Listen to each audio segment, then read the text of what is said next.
할렐루야. 하나님의 크신 사랑이 이 시간 우리 가운데 가득한 줄 믿습니다. 오늘 우리는 창세기 16장 1절로 4절의 본문을 가지고 조급함은 실수를 낳는다라는 제목으로 하나님의 말씀을 함께 나누도록 하겠습니다. 우리는 살아가면서 무수한 선택을 합니다. 통계학적으로 보면 하루에 사람이 알게 모르게 선택을 몇 번이나 하신지 아십니까? 하루에 사람이요? 깜짝 놀랍니다. 무려 35,000번을 선택한다고 합니다. 무엇을 먹을까, 무엇을 입을까, 무엇을 마실까, 어디로 갈까, 지금 이것을 할까? 순간순간의 선택이에요. 네. 그러니까 1초에 한 번 이상을 선택한다라는 거죠. 머릿속으로 또한 행동으로. 만약 사람이 80년을 산다면 얼마나 많이 선택할까요? 여러분, 무려 10억 번의 선택을 한다고 합니다. 그러니 우리는 선택의 인생을 사는 것이죠. 그런데 이 연구자들에 따르면 인간이 내리는 선택의 상당수는 대부분은 후회나 오류로 진행된다고 합니다.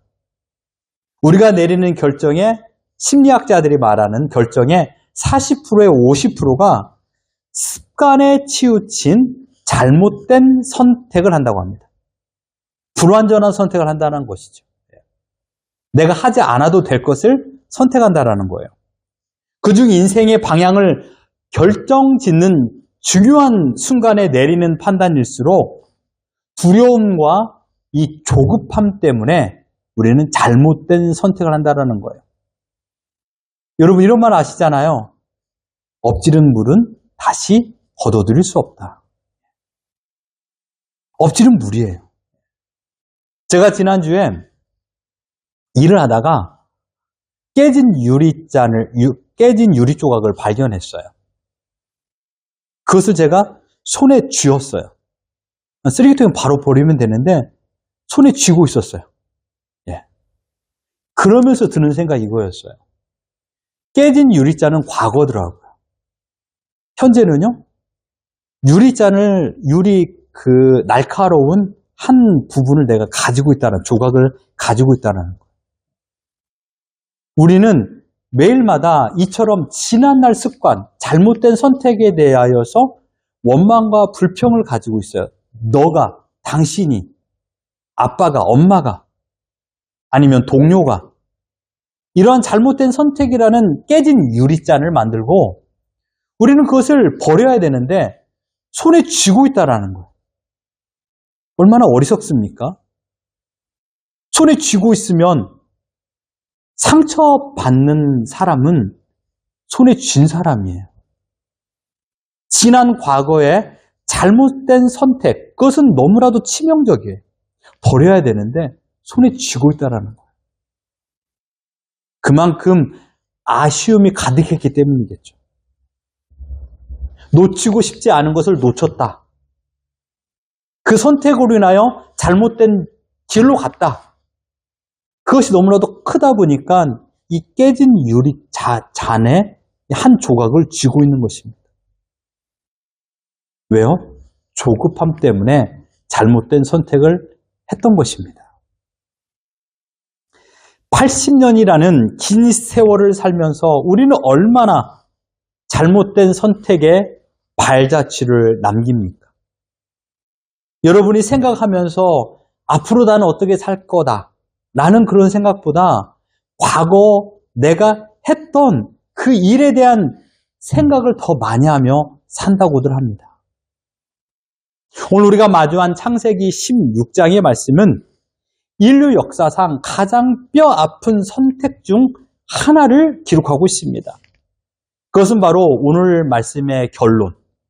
하나님의 약속보다 인간의 방법을 앞세운 선택이었다라는 것입니다. 뭐라고요? 하나님의 약속보다 인간의 잘못된 방법을 앞세운 선택이라는 것이에요. 여기에서 중요한 거, 하나님의 약속은 무엇입니까? 하나님께서 아브라함에게 어떤 약속을 하셨나요? 자손에 대한 약속을 했습니다. 창세기 12장, 그러니까 하나님께서 아브라함을 부르실 때 지속적으로 반복하여 12장, 13장, 15장에 걸쳐서 나오는 그 단어는 바로 자손이었습니다. 그 중에 창세기 15장 5절 같이 한번 읽어봅니다. 시작! 그를 이끌고 밖으로 나가 이르시되 하늘을 우러러 무뼈를 셀 수 있나 보라. 또 그에게 이르시되 내 자손이 이와 같으리라. 하나님께서 아브라함에게 주셨던 대표적인 약속, 자손을 주겠다는 약속입니다. 그러나 오늘 본문 3절을 보십시오. 아브라함의 아내 사레가 그 여종 애굽 사람 하갈을 데려다가 그 남편 아브라함에게 첩으로 준 때는 아브라함이 가나안 땅에 거주한 지 10년 후였더라. 하나님께서 아브라함을 부르시고 자손을 주겠다고 했는데 10년 동안 자손이 있지 않았습니다. 여기서 10년이라는 것은 무엇을 의미할까요? 창세기 12장 4절 같이 한번 읽어봅니다. 시작! 아브라함이 하란을 떠날 때 75세였더라. 아브라함이 하란을 떠날 때가 75세, 곧 하나님의 부름을 받을 때가 75세였고요. 오늘 본문 12장 4절을 보면 이후에 보면 아브라함의 나이는 85세라고 말하고 있습니다. 그러니 10년이라는 시간이 지났다라는 것이죠. 10년 동안 아브라함은 하나님의 약속을 의지하였을 것입니다.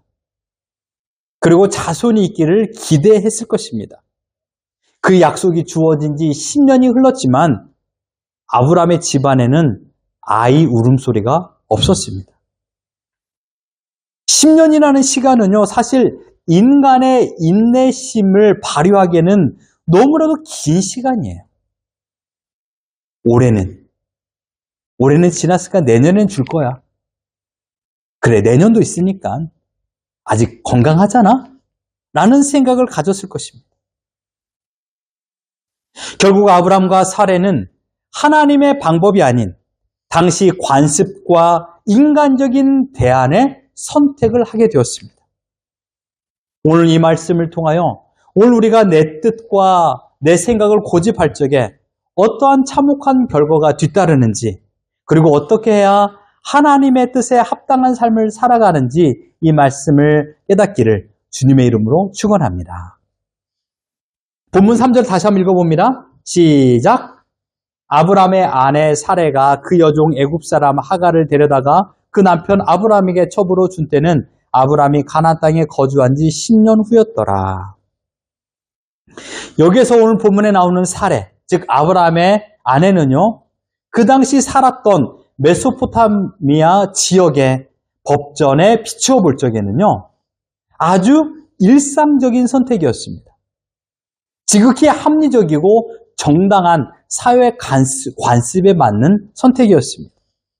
자식이 없으면요, 여종을 그 남편에게 내어주는 것. 이것이 그 당시 문화의 관습이었습니다. 그 시대의 상식이었다라는 것이죠. 여러분, 이것을 기억하십시오. 세상의 상식이 하나님의 약속을 대신할 수는 없습니다. 우리는 쉬운 길을 선택합니다. 가령 곧장 가면 되지만 곧장 가면 늦게 가니까 새길로 가면 되지 않니? 이 신호를 기다리면 내가 늦을 것 같으니까 빨간불이 지나가면 되잖아 라는 생각을 합니다. 왜요? 다른 사람도 그렇게 하니까. 이런 상식적인 생각을 합니다. 그러나 여러분, 하나님의 뜻은요, 언제나 인간의 상식을 벗어나지 않습니다. 콩 심은 데 콩 나고 팥 심은 데 팥이 납니다. 이것이 하나님의 뜻이에요. 봄이 오면 여름이 오고 여름이 오면 가을이 오고 가을이 오면 겨울이 옵니다. 여름은 더워야 돼요. 이것이 하나님의 뜻이에요. 근데 여름이 덥다고 짜증내면 그것은 하나님의 뜻을 거스르는 거예요. 하나님의 뜻은요, 언제나 상식이에요. 그러나 하나님의 약속은 상식을 초월한다라는 것을 기억하십시오. 아브라함은요, 이 제안을 한 번, 두 번은 거절했을 거라고 생각합니다. 그러나 사레가 계속 반복하여 자기의 생각을 말했을 거라 저는 추측합니다. 끝내 아브라함은 이 제안을 받아들입니다. 하나님의 언약을 끝까지 붙들어야 했지만 가정의 영적인 제사장이 되는 이 아브라함은 세상의 방법과 타협을 했습니다. 믿음과 타협, 아주 중요한 관계입니다. 믿음을 지킬 것인가? 내가 타협할 것인가? 아브라함은 즉 세상의 상식과 타협을 했습니다. 그 결과 어떻게 됐습니까? 4절 같이 한번 읽어봅니다. 시작! 아브라함이 하갈과 동침하였더니 하갈이 임신하매 그가 자기의 임신함을 알고 그의 여주인을 멸시한지라. 여러분, 사례에게 있어서 자녀가 없다라는 것은 가장 커다란 저주입니다. 심지어 하나님의 부름을 받아서 우리가 그 고향 땅을 떠나 이곳까지 왔는데 하나님의 약속 하나, 네 자손을 내가 풍성하게 만들어 주겠다라는 거 하나 믿고 있었는데 그것이 이루어지지 않으니 얼마나 큰 좌절감과 절망이 있겠습니까? 그래서 사례는 자신의 몸종 하갈을 내준 것입니다. 왜요? 자녀를 얻으면 행복해질 거라는 생각을 가졌기 때문입니다. 그러나 어떤 결과가 나왔습니까? 그가 자기의 임신함을 몰고 하갈이 그 여주인 사례를 멸시하였다라고 말하고 있습니다. 가정의 대가 이어질 거라고 생각했지만 그 임신이 가정을 파탄내는 그런 씨앗이 되었다는 것입니다. 평안이 아니라 멸시와 분노가 만들어졌습니다. 세 가지 커다란 문제가 만들어졌죠. 사례는 여종에게 천대를 받으며 깊은 자괴감과 분노를 경험하게 되었습니다. 내가 왜 그런 선택을 했을까? 하갈은 임신에 따른 이유로 교만에 빠져 자신의 신분을 망각하여 가정 질서를 파괴하였습니다. 여러분 생각해 보십시오. 사례와 하갈 10년 동안 얼마나 많은 고민을 이야기하고 서로를 위로해 주었겠습니까? 주인님, 때를 기다리십시오. 주인님, 이제 이거 먹으면 또한 이렇게 하면 임신된다고 합니다. 그러니까 얼마나 서로 위로하고 격려하는 가장 큰 동료요, 친구요, 또한 부모 같은 역할을 했을 것입니다.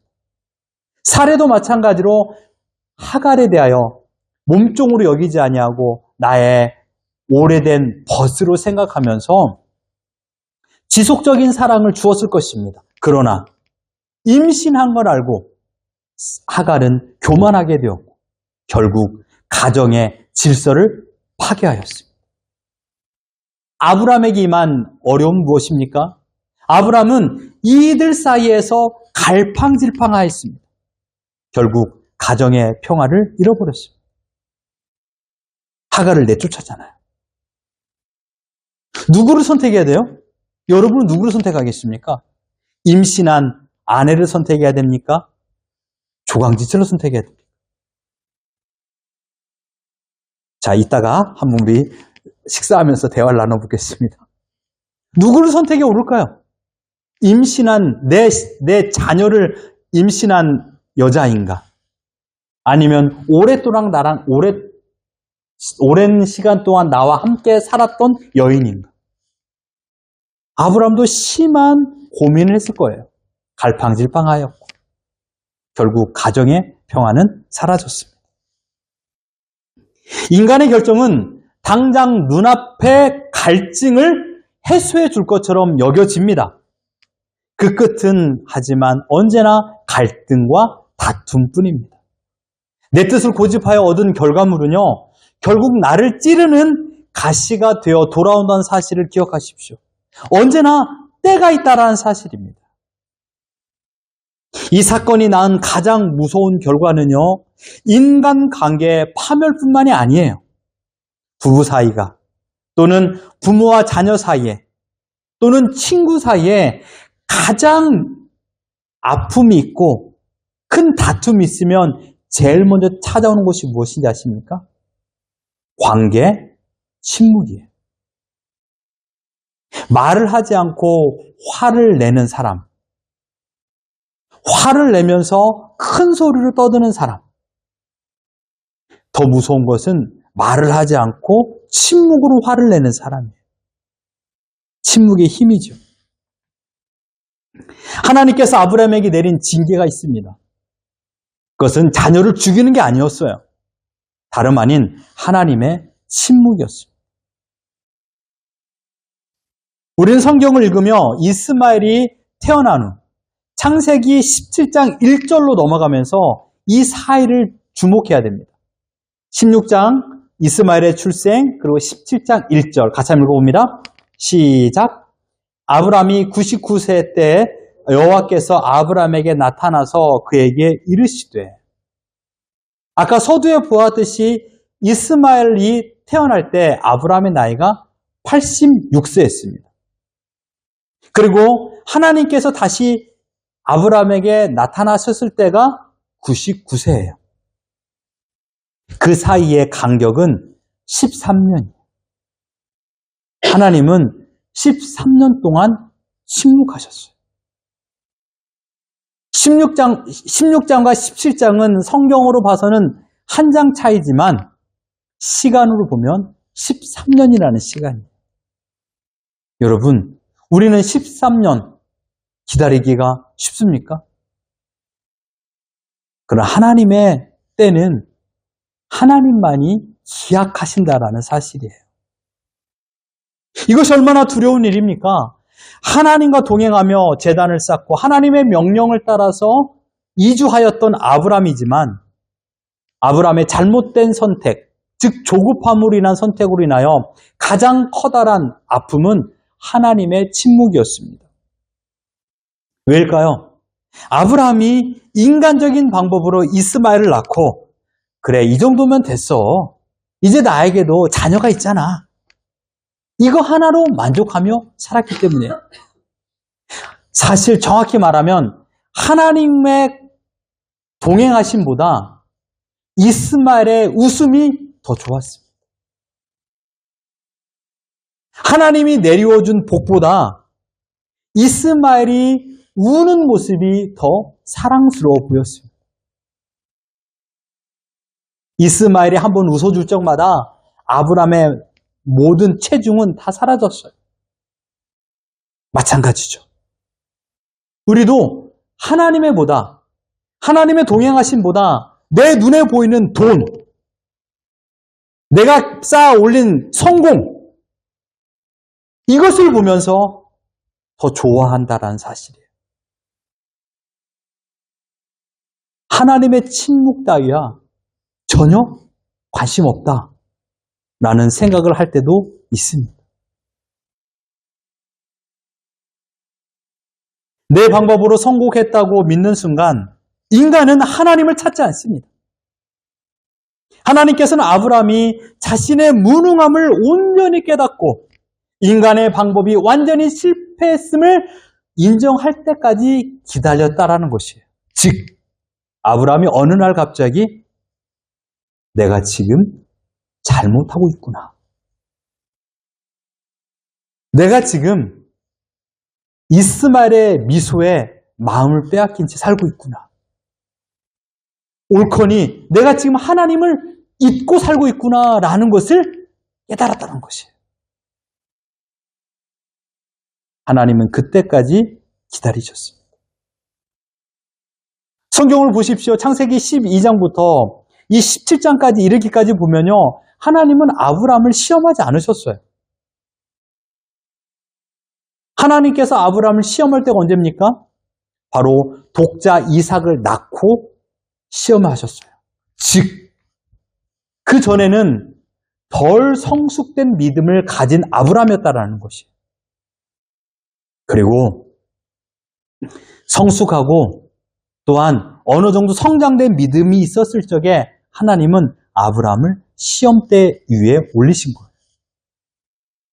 13년의 시간은 하나님이 기다려준 시간이고요. 아브라함은 그제서야 깨닫는 시간이었습니다. 이 13년의 침묵은요, 하나님의 오래 참으심입니다. 오래 참음이 곧 사랑이에요. 우리는 13초도 못 참잖아요. 덜럭 화를 내는 그때. 예? 여러분, 저희 집이 이제 이사를 준비하고 있습니다. 이번 주 금요일 이사를 하지 않습니까? 여러분, 이사하고 싶어도요, 집이 나와야 이사합니다. 무슨 말인지 아시겠습니까?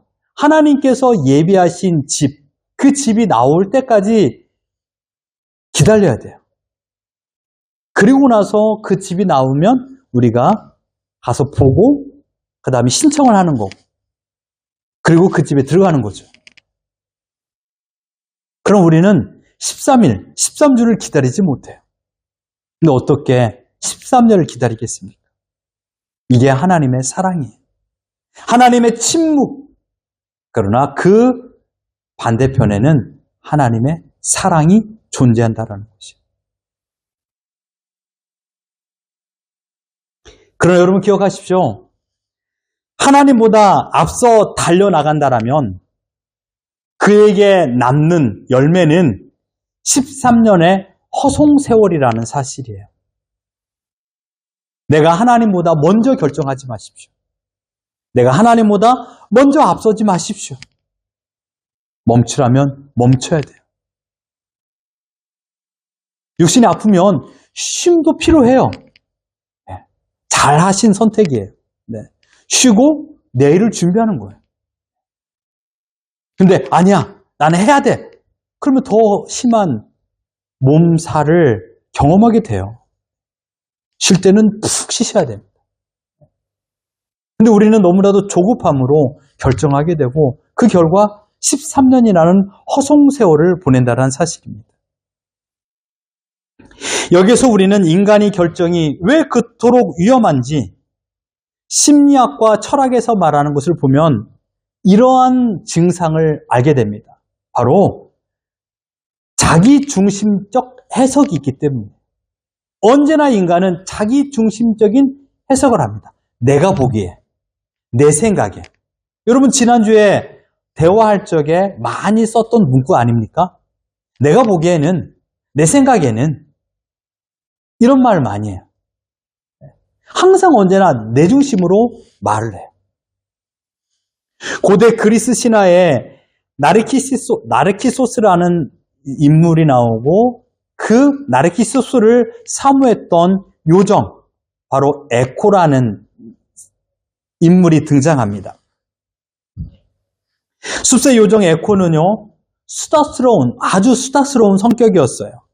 하지만 헤라 여신의 분노를 받아서 에코의 말을 막고 상대방이 말한 것을 다시 말하는 그런 저주를 받게 돼요. 그러니까 가령 이런 거예요. 너 어디 있었어? 라고 물으면 거기가 어디야? 라는 것만 말하는 거예요. 왜 갔어? 아니면 무엇 때문에 갔어? 누구를 만났어? 이런 질문을 못 하는 거예요. 메아리. 여러분 에코라는 단어가 메아리라는 뜻 아닙니까? 그래서 사운드에 보면 에코가 심하네 라고 말하잖아요. 그게 에코라는 게 메아리라는 거예요. 메아리라는 게 뭐죠? 내가 말하는 것을 내가 다시 듣는 거잖아요. 야호 하면 밖에서 반대쪽에서 야호라는 소리가 들리는 거예요. 그게 바로 에코라는 거예요.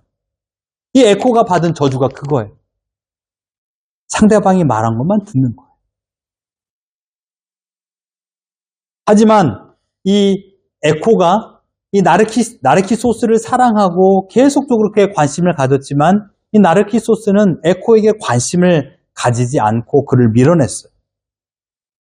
큰 상처를 입고 에코는 동굴에 숨어서 슬퍼하다가 몸은 사라지고 이내 목소리, 이 에코만 남게 된 것이에요. 목소리만 남았다. 이게 핵심입니다. 우리가 하나님의 뜻을 묻는다고 하면서도 실제적으로는 자기 중심적인 해석을 가지고 있어요. 내가 하나님께 묻고 하나님을 의지한다고 하면서도 내 마음속에는 이미 답을 정해놓고 하나님께 묻고 있는 거예요. 어쩌면 우리는 하나님을 조르고 있는 거예요. 내 뜻대로 해 주시옵소서. 이것을 우리는 기도라는 방법을 도구 삼아서 하나님을 옥죄인다라는 것이에요.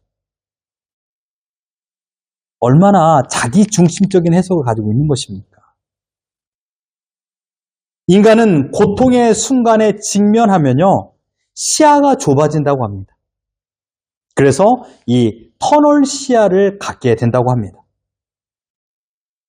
그래서 이 문제의 해결만을 위하여 조급해집니다. 잘못된 선택을 할 수 있다는 것이죠. 그리고 여러분, 어떤 사람들이 두 가지를 삶의 교훈을 가지고 산다고 하지 않습니까? 내가 선택할 적에 첫 번째, 술을 먹지 않은 상황에서 선택하겠다. 술 취한 상황에서는 결단코 선택하지 않겠다라고 말하는 사람이 있고요. 두 번째는 내가 분노하고 화낼 때는 선택하지 않겠다라고 말하는 사람도 있습니다. 왜냐하면 술을 먹으면 온전한 정신으로 선택하지 못하죠. 두 번째는 화를 내고 분노하면 잘못된 선택을 할 수 쉽기 때문이에요. 너 나가! 뭐 이런 거. 네. 그러니까 여러분, 화날 때는 선택을 하지 마십시오. 근데 우리는 어떻습니까? 이 터널 시야에 사로잡혀요. 왜요? 내가 너무나도 화가 나기 때문이에요. 자연스럽게 조급함이 나의 마음을 지배합니다. 여러분, 조급함의 뜻이 무엇입니까? 참을성이 없이 몹시 급하다라는 그런 사전적인 의미의 뜻입니다. 어떤 일을 처리하거나 결정할 적에 마음이 여유롭지 못한 상황에서 선택하는 거예요. 어쩔 수 없이 코너에 몰리니까 선택하는 것. 그래서 잘못된 선택을 하는 것이죠. 어떻게 됩니까? 재정 낭비가 돼요. 일상 속의 의미에서 보면요, 이 조급함이라는 것은 여유가 부족할 때 당장 결과가 나오지 않으면 불편한 마음의 상태가 조급함입니다. 또한 압박감에 시달릴 때 남들보다 뒤처진다라는 생각을 가지고 있으면 조급해져요. 잘못된 버튼을 누른다라는 것이죠. 충동적인 행동을 할 때 조급해집니다. 깊이 생각하지 않고 서둘러 결정하거나 행동하는 경향. 옆 사람이 수군거리고 잘못된 정보를 줘요. 이거 해야 돼. 지금 이거 해야 돼. 지금 주식을 투자해야 돼. 지금 금을 사야 돼. 지금 땅을 사야 돼. 아, 그 사람이 당신에게 이런 얘기 했어. 라는 그런 거짓말. 그런 말을 들으니까 충동적이잖아요, 사람이. 막 화가 나잖아요. 잘못된 결정을 합니다. 사레와 아브라함이 이러한 세 가지의 행동 양식을 가지고 있었습니다.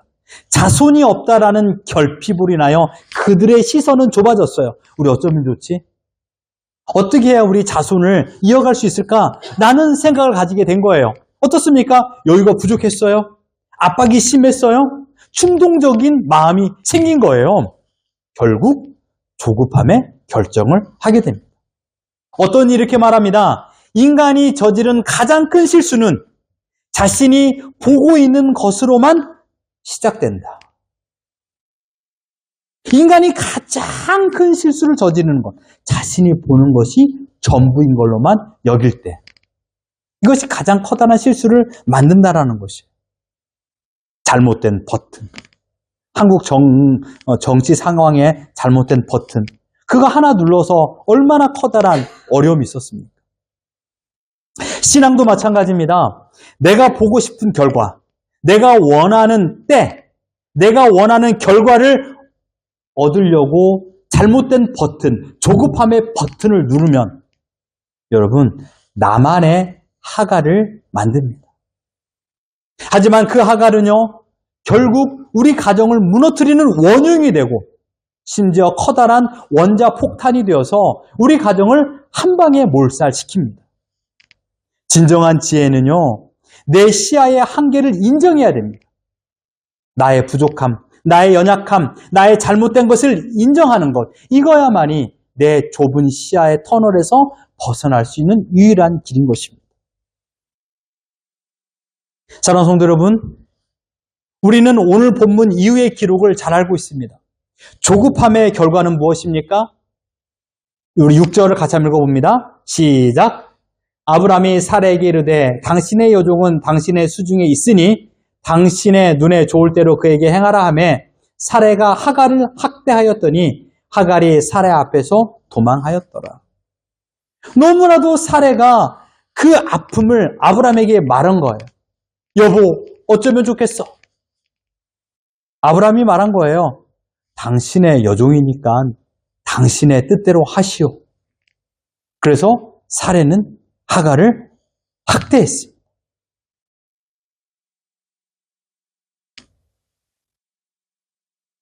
임신한 하갈은 그 학대를 못 이겨 결국 도망치게 됩니다. 결국 아브라함의 가정은요, 자손을 얻겠다라는 조급함의 결정이 낳은 결과 분노와 원망의 소용돌이에 사로잡혔습니다. 성도 여러분, 내 뜻대로 되지 않을 때 가장 먼저 찾아오는 감정은 분노예요.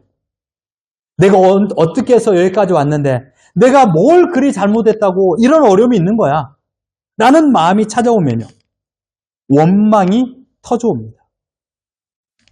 하지만 오늘 우리가 드려야 될 기도는 명확합니다. 하나님, 내 감정에 치우쳐 분노하지 않게 하여 주옵소서. 내 감정에 치우쳐 조급함의 선택을 하지 않게 하여 주옵소서라고 기도해야 됩니다. 분노는요, 결코 하나님의 뜻을 이루지 못합니다.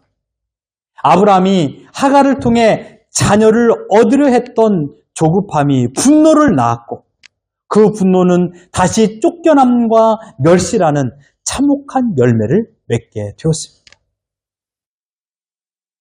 혹시 여러분 지난주에 여러분 주위에서 조급함으로 함부로 말과 행동을 했던 것이 있지 않습니까? 이 부분을 다시금 돌이켜 보십시오. 우리가 기도하면서 이야기했던 것처럼 밥도 뜸을 들여야 돼요. 그래야 맛있는 밥을 먹지 않습니까? 마찬가지예요. 하나님께서 우리에게 기다리게라고 하셨다는 이유가 있다라는 사실이에요. 최고의 컨디션에 몸을 만들어야 자녀를 생산하잖아요. 최고의 컨디션. 하나님은 지금 우리를 최고의 컨디션으로 만들어 가고 있는 과정이에요. 조급함의 버튼을 누르지 마십시오. 쫓긴다고 생각하지 마세요. 부족하다고 생각하지 마세요. 채워져야 물은 흘러넘쳐요. 지금 우리 마음에 얼마나 조급함이 있습니까? 경제적으로, 또한 학업의 진로의 문제로 인하여서 내 자녀들을 생각하면서 우린 조급해요. 그렇다고 방관하라는 게 아니에요. 하나님의 때를 기다리라는 것이에요. 하나님의 마음을 안다라는 것, 하나님을 의지한다라는 건 다른 게 아니에요. 바로 하나님의 시간을 바라보는 것. 하나님의 시간을 카이로스라고 말하잖아요. 우리의 시간은요, 째깍째깍 흘러가면서 우리를 조급하게 만들어요. 이 크로노스의 시간은요, 인간이 흘러가는 이 시간은 계속적으로 우리를 분주하게 만들고 조급하게 만들지만 하나님의 시간은 하나님의 계획이에요. 그리고 우리를 가장 안전한 곳으로 인도하는 그런 과정이에요. 그러니 여러분, 조급함의 버튼을 누르시면 안 돼요. 하나님의 시간은 가장 완벽한 때 가장 아름다운 열매를 맺습니다. 이제 말씀을 다 드렸습니다. 사랑하는 성도 여러분, 창세기 16장의 이야기는 아브라함의 실패를 비난하기 위하여 기록된 것이 아니에요.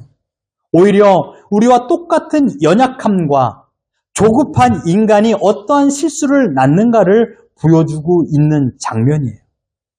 하지만 하나님은요, 이 아브라함의 실수를 발판 삼아 믿음의 조상으로 빚어져 가는 그런 과정으로 삼으셨어요.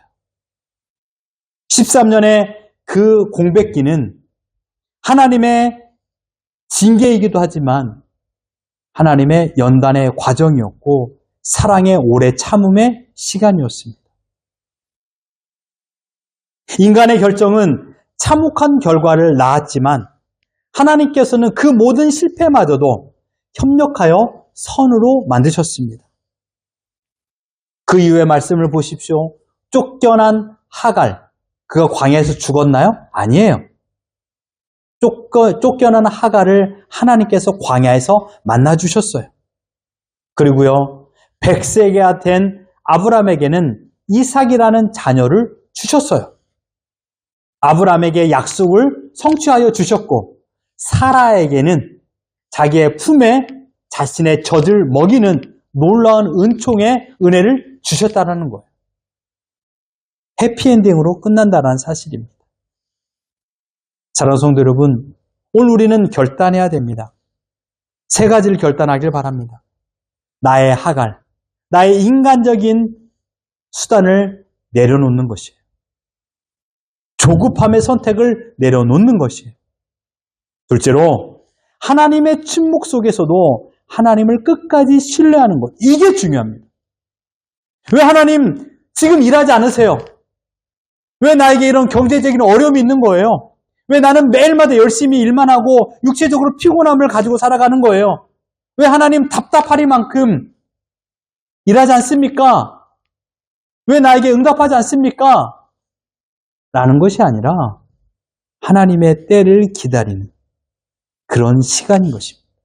세 번째는 내 감정과 분노보다 하나님의 평강이 내 마음을 다스리도록 나를 내어드리는 거예요. 분노와 원망의 순간이 찾아온다 할지라도 하나님의 때를 바라보면서 내가 평안을 지켜내는 것. 이것이 우리의 숙제입니다. 성도 여러분의 닥친 삶의 어려움 앞에서 스스로 문제 해결하려고 뛰어들지 마십시오. 계속 말한 조급함의 버튼을 누르지 마십시오. 하나님보다 한 걸음 두 걸음 뒤에 서 계십시오. 내가 앞서면 길을 잃지만 하나님의 뒤를 따르면 그 길은 반드시 생명과 평안으로 이어진다는 사실입니다. 하나님 소망장로의 모든 성도 여러분, 또한 그리고 이 말씀을 듣는, 이 메시지를 듣는 성도 여러분, 내 뜻을 고집하지 마십시오. 오직 하나님의 뜻을 순종하여 주만 바라보십시오. 그래서 13년의 침묵이 아닌 매일의 삶에 하나님과 동행하며 하나님의 놀라운 은혜를 경험하는 우리 모두가 되기를 예수 그리스도 이름으로 축원합니다.